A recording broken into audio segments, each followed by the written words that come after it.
Hey everybody, welcome to Workforce Gaming. I am Brad, here with Doug. Hey. Still Wakes the Deep is the newest game from the Chinese Room, who, I don't want to say invented, but very early on jumped into kind of the walking simulator game. Definitely one of the, when it got trendy more so. I mean, obviously those types of games have been around forever, but when it really became like a bigger deal with Dear Esther, they made Dear Esther, they made Everybody's Gone to the Rapture, an Amnesia game in there too. So they have a long storied history with the quote-unquote walking simulator genre. Yeah, which I think I think that's kind of a fun title. I think people use it kind of like derogatory, but I love this kind of games. I love that. These games are great. The only reason I played this is because I went, ooh, horror game on an oil rig? Okay. Oh, Chinese Room. Okay, Everybody's Gone to the Rapture, Dear Esther. This is going to be good. Yay! We mean all of that. And I almost want to start with that just to get out of the way that, like, yes, there's not a lot of gameplay. Yes, you just kind of wander around. Yes, you just kind of go for it. That's all there. That's not the important piece. If you like those types of games, I want to focus on talking about what this is in the context of those, not trying to justify the amount of gameplay in this, because I think that's just, it's missing the point. Yeah, exactly. So, with all that said, Still Wakes the Deep is basically you are on an oil rig and you drill down and hit something. Okay. And that something envelops the station and starts knocking it all around in the water.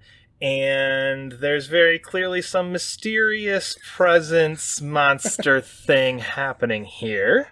I felt like that's all I knew about. That's like all the trailers have shown. It's like, you're on an oil rig, something spooky's happened, and we're not going to say anything else. I mean, and that really is it. Broad stroke story is, oh shit, how do I get off of here? Okay. That is 95% of our story here is, well, I don't want to die. Okay, maybe if I go check to see if there's a helicopter.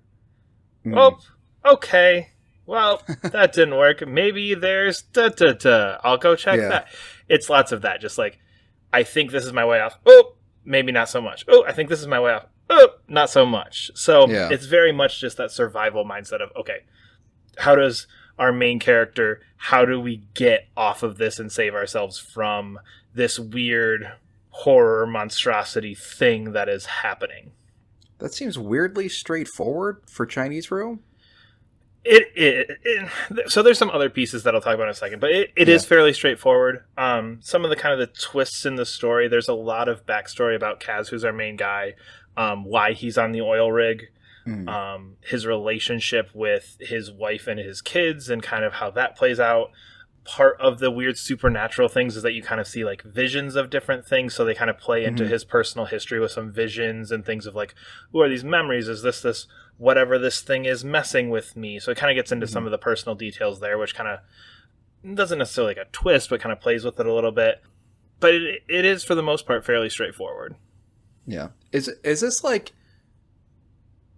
this just Cthulhu stuff, or is it like its own kind of unique spin on it? Because it feels like this could easily just be like, they hit Cthulhu. Okay.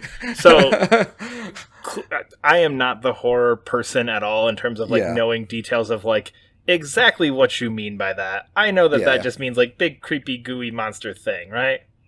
Yeah, I mean, it's like, it's very specifically, it's like a type of... Okay, it's a whole lot of genre of horror of like madness, and you can't conceive of this thing, and you're going crazy and that kind of thing. Oh, okay. It's not that deep. No, it's very much, honestly, like The Thing, the movie, fantastic movie. It's very much that type of thing. Gotcha. Where it's just like, hey, there's this monster thing, and we don't quite know what it is, and it's kind of affecting people, and there's lots of, body horror, there's lots of weird gooey masses, there's lots of, ooh, is he still a person, or did this monster do something to him? There's lots of that kind of stuff going on where, you'll see discombobulated people and things like that all over the place, and it's much more in the vein of that, where it's just like, is this some kind of alien monster thing, or what is this? And it doesn't necessarily get into that deep, like, oh my gosh, this is affecting me psychological, outside of kind of like, if you touch it, you see visions, is basically where that psychological piece comes from. Lots of big gooey stuff. lots of bloody stuff all over the place. I did like that it's very tense. It's not jump scary. It's much more the like, oh, I don't want to go around that corner. I don't want to go around that corner horror, more so than like, ooh, look at the big spooky thing. Bah! Which I don't like. So very popular these days. Exactly. The jump out scare. Get that. You got to get that streamer clip, and then you got your good horror game, and then I don't think there's a moment in this that would be that good streamer clip of like, oh no, like I don't feel like that's in here. Somebody's quietly playing in the dark. It's like and jump up and down and spin in 3 circles. Like, I never thought. Yeah.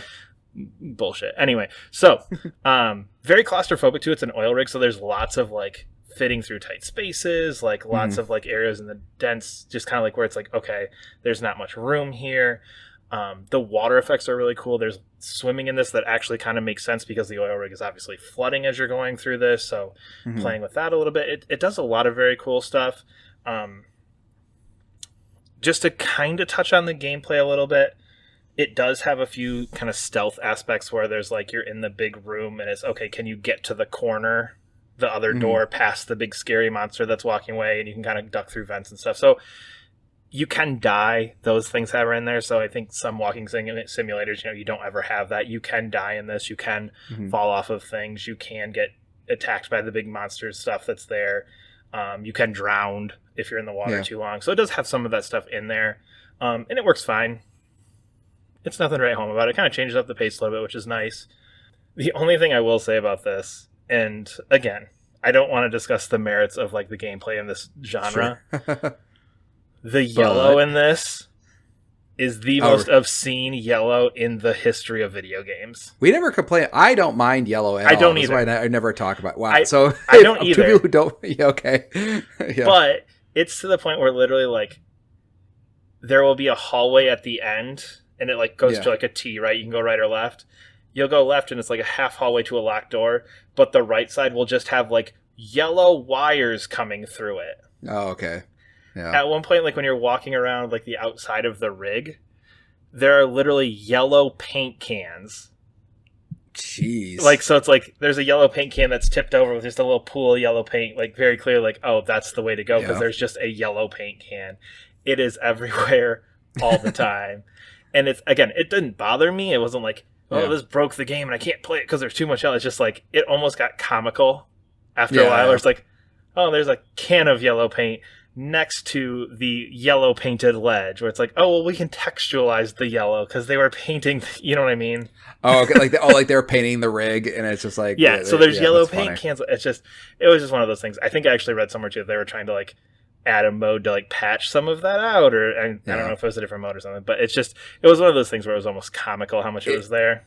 It's funny, like, that stuff doesn't bug me, and there's a game I've been playing recently that I have not talked about yet that has, like, none of that, like, zero of that, and it is really easy to get turned around in good-looking environments nowadays if there's, like, just zero of that.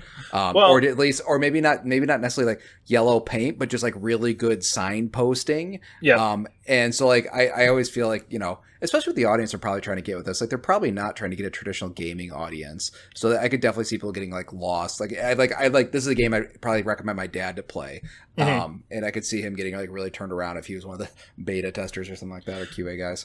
Yeah, and again, it doesn't break it. It doesn't do any of those things, but there was never a spot where I feel like it needed, but there are lots of points where, okay, you're in a big room and there's lots of like just shit thrown about because obviously like oil rig tipping over and lots of this was really narrow already. So there are a couple points where it's like, okay, I get it here. Like this needed something here because I am in this bigger space trying to find this little one. But just feel like I needed to like throw that out there because it is obnoxious levels. But I mean, overall, did you like it? I mean, like for like, I'm thinking like, Like the Chinese rooms, like games like not Dear Esther and those, like I always feel like there's like, or like Everybody's Gone to the Rapture, like I like that game, like really affected me deeply when I played that game. Yeah. And does that have that sort of, or no? Of the three, I think it's the weakest between Dear Esther and Everybody's Gone to the Rapture. I think it's very straightforward. It's very much just the whole goal is to survive and get off, basically. Like, how do I get off of this rig? That's it. There's nothing there. You don't dive too deep into what this thing is too much. It's just kind of there. We never really get a full explanation of it. The side characters in this, I didn't bring them up because I honestly couldn't really name one at this point, but there's Weird, a couple other people who survived who are like, oh no, go help me do this, and I'll do this while you do this, and couldn't name them. They're forgettable. It's just kind of one of those where it's like, it's good. I enjoyed my time with it. It's about 3.5 hours, and good time. But there was nothing that I would point to this and go like, oh my gosh, you have to see this. Oh my gosh, they did this so well. It's just, it is a good walking around horror game, and I enjoyed my time with it. Would recommend it to anybody who likes horror things, anybody who likes just kind of chill walking around games. If you have any interest in that kind of stuff, it fits exactly what you need, but it's not going to be that. I think Everybody's Gone to the Rapture kind of elevated a lot of things for them, where it's like, this game, like, people talked about. Yeah. If you aren't into this type of thing, people suggested you check this out. If horror's not your thing, walking around's not your thing, I'm not going to tell you to play it. That's a bummer, because, I mean, like, the thing that I think of, like, Chinese room games specifically is, like, they're very poetic, like, quite literally poetry kind of thing. And there's, like, a lot of, like, there's more to this meaning kind of thing. I think like Everybody's Gone to the Rapture was a lot of like, not just like what's going on here, but like what am I thinking about? Same thing with Dear Esther, I think is literally poetry. That's, I think that's like, yeah. This does a little bit of some cool stuff like that. There's some stuff that I think went a lot over my head with language and cultural stuff. Okay, sure. There's like ways that you can turn it into like a much more natural language for that area with these characters, and they're speaking much more of that. They use some stuff with that. So it does have some of that artistic flair to it still. It's just not as evident, I would say, as Dear Esther, Everybody's Gone to the Rapture. But again, I think there's an audience for it. I enjoyed it. I could see somebody absolutely thinking this is boring and I hate it, and I could see somebody absolutely going like, oh my god, I love this thing. So I'm kind of right in the middle. It's fine. It's, it's pretty good. I enjoyed my time with it. So nice. We are Workforce Gaming. Subscribe to our channel. Leave a comment below. There's a link to support us on Coffee as well. We'll see you later. Bye.